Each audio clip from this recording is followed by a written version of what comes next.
ಮನಮೋಹನ್ ಸಿಂಗ್ ಅವರ ಬದುಕಿನ ದಾರಿಯೇ ಅತ್ಯಂತ ರೋಚಕವಾಗಿದೆ. ಕಷ್ಟಪಟ್ಟು ಓದಿ ಎಕನಾಮಿಕ್ಸ್ ಮಾಸ್ಟರ್ ಆಗಿದ್ದ ಸಿಂಗ್ ಅವರು ಎಲ್ಲರಿಗೂ ದಾರಿದೀಪವಾಗಿದ್ದಾರೆ. ಸಾಲು ಸಾಲು ಜವಾಬ್ದಾರಿ ನಿಭಾಯಿಸಿ ದೇಶವನ್ನ ಉತ್ತುಂಗಕ್ಕೆ ಕೊಂಡೊಯ್ದಿದ್ದ ಧೀಮಂತರಾಗಿದ್ದಾರೆ.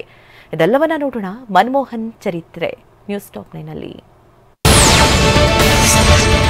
2 ಬಾರಿ ಭಾರತದ ಪ್ರಧಾನಿ ಹುದ್ದೆ ಅಲಂಕರಿಸಿದ್ದ ಮನಮೋಹನ್ ಸಿಂಗ್ ಅವರ ಬದುಕಿನ ದಾರಿನೇ ಅತ್ಯಂತ ರೋಚಕ. ಬೀದಿಯಿಂದ ಸಂಸತ್ತಿನವರೆಗೂ ಅವರ ರಾಜಕೀಯ ಜರ್ನಿ ಪ್ರತಿಯೊಬ್ಬರಿಗೂ ಮಾದರಿಯಾಗಿದೆ.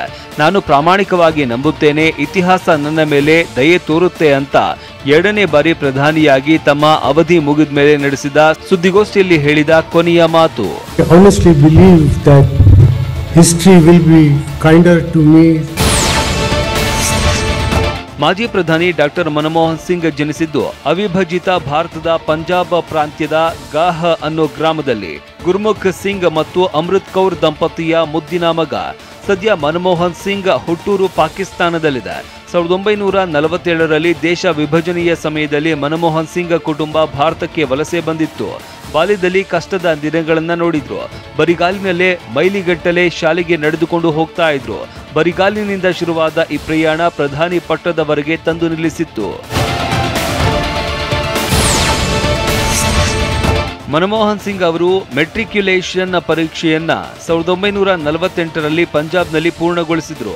ಈ ಸಾಧನೆ ಮನಮೋಹನ್ ಸಿಂಗ್ ರನ್ನ ಪಂಜಾಬ್ನಿಂದ ಇಂಗ್ಲೆಂಡ್ ಕೇಂಬ್ರಿಡ್ಜ್ ವಿಶ್ವವಿದ್ಯಾಲಯಕ್ಕೆ ಕರೆದೊಯ್ತು. 1957ರಲ್ಲಿ ಪ್ರಥಮ ದರ್ಜೆಯೊಂದಿಗೆ ಅರ್ಥಶಾಸ್ತ್ರದಲ್ಲಿ ಆನರ್ಸ್ ಪದವಿಯನ್ನ ಪಡೆದ್ರು. 1962ರಲ್ಲಿ ಆಕ್ಸ್ಫರ್ಡ್ ವಿಶ್ವವಿದ್ಯಾಲಯದ ನಫ್ಫೀಲ್ಡ್ ಕಾಲೇಜಿನಿಂದ ಅರ್ಥಶಾಸ್ತ್ರದಲ್ಲಿ ಡಿಫಿಲ್ ಗೌರವ ಪಡೆದ್ರು. 1964ರಲ್ಲಿ ಭಾರತದ ಆಂತರಿಕ ಆಧಾರಿತ ವ್ಯಾಪಾರ ನೀತಿಯ ವಿಮರ್ಶೆ ಮಾಡಿದ್ರು. ಮನಮೋಹನ್ ಸಿಂಗ್ ಅವರು 1971ರಲ್ಲಿ ಹಣಕಾಸು ಸಚಿವಾಲಯದಲ್ಲಿ ಸಲಹೆಗಾರರಾಗಿ ಭಾರತ ಸರ್ಕಾರವನ್ನ ಸೇರಿದ್ರು. ಬಳಿಕ 1972ರಲ್ಲಿ ಹಣಕಾಸು ಸಚಿವಾಲಯದ ಮುಖ್ಯ ಆರ್ಥಿಕ ಸಲಹೆಗಾರರಾಗಿದ್ರು. 1972ರಿಂದ 1976ರವರೆಗೆ RBIನ ಗವರ್ನರ್ ಆಗಿಯೂ ಸೇವೆ ಸಲ್ಲಿಸಿದ್ರು. 1976ರಲ್ಲಿ ಹಣಕಾಸು ಸಚಿವಾಲಯದಲ್ಲಿ ಕಾರ್ಯದರ್ಶಿ ಆಗಿದ್ರು. ನಂತರ 1990ರಲ್ಲಿ ಭಾರತದ ಪ್ರಧಾನಮಂತ್ರಿಯ ಸಲಹೆಗಾರರಾಗಿ ನೇಮಕವಾದರು. ಬಳಿಕ 1991ರಲ್ಲಿ ವಿಶ್ವವಿದ್ಯಾಲಯ ಧನ ಸಹಾಯ ಆಯೋಗದ ಅಧ್ಯಕ್ಷರಾಗಿದ್ರು.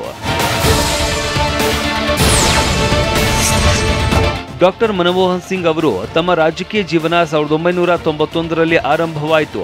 ಮೊದಲು ಅಸ್ಸಾಂ ರಾಜ್ಯದ ಶಾಸಕಾಂಗದಿಂದ ರಾಜ್ಯಸಭೆಗೆ ಆಯ್ಕೆಯಾದರು.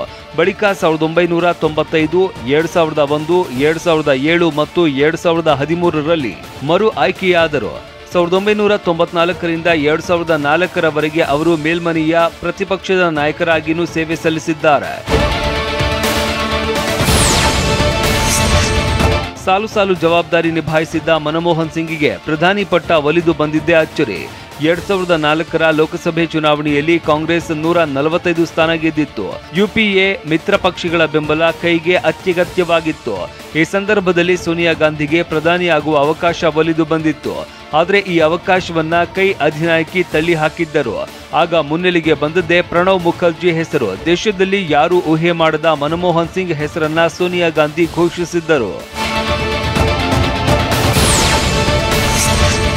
ಡಾಕ್ಟರ್ ಮನಮೋಹನ್ ಸಿಂಗ್ ಅವರು 2004ರ ಮೇ 22ರಂದು ಭಾರತದ 13ನೇ ಪ್ರಧಾನಮಂತ್ರಿಗಳಾಗಿ ಅಧಿಕಾರ ಸ್ವೀಕರಿಸಿದ್ರು. ನಂತರ 2009ರ ಮೇ 22ರಂದು 2ನೇ ಬಾರಿಗೆ ಪ್ರಧಾನಿಯಾಗಿ ಮತ್ತೊಮ್ಮೆ ಪ್ರಮಾಣ ವಚನ ಸ್ವೀಕರಿಸಿದ್ರು.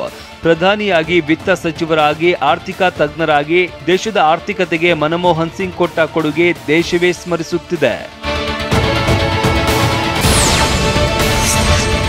ಒಮ್ಮೆಯೂ ಲೋಕಸಭೆ ಚುನಾವಣೆಯಲ್ಲಿ ಗೆಲ್ಲದ ಸಿಂಗ್ ರಾಜ್ಯಸಭೆ ಸದಸ್ಯರಾಗಿದ್ದುಕೊಂಡೇ ಪ್ರಧಾನಿ ಪಟ್ಟಕ್ಕೆ ಏರಿದ್ರು. ದೇಶದ ಇತಿಹಾಸದಲ್ಲಿ ಜವಾಹರ್ಲಾಲ್ ನೆಹರು ನಂತರ ಪೂರ್ಣಾವಧಿ ಸರ್ಕಾರ ನಡೆಸಿ ಸತತ 2ನೇ ಬಾರಿಗೆ ಪ್ರಧಾನಿಯಾದ 2ನೇ ವ್ಯಕ್ತಿ ಮನಮೋಹನ್ ಸಿಂಗ್ ಆದ್ರು. ಆರ್ಥಿಕತೆಯ ಹರಿಕಾರ ಸಿಂಗ್ ಅವರು ಹಲವು ಅಂತಾರಾಷ್ಟ್ರೀಯ ಸಮಾವೇಶಗಳಲ್ಲಿ ಮತ್ತು ಹಲವು ಅಂತಾರಾಷ್ಟ್ರೀಯ ಸಂಘಟನೆಗಳಲ್ಲಿ ಭಾರತವನ್ನ ಪ್ರತಿನಿಧಿಸಿದ್ರು.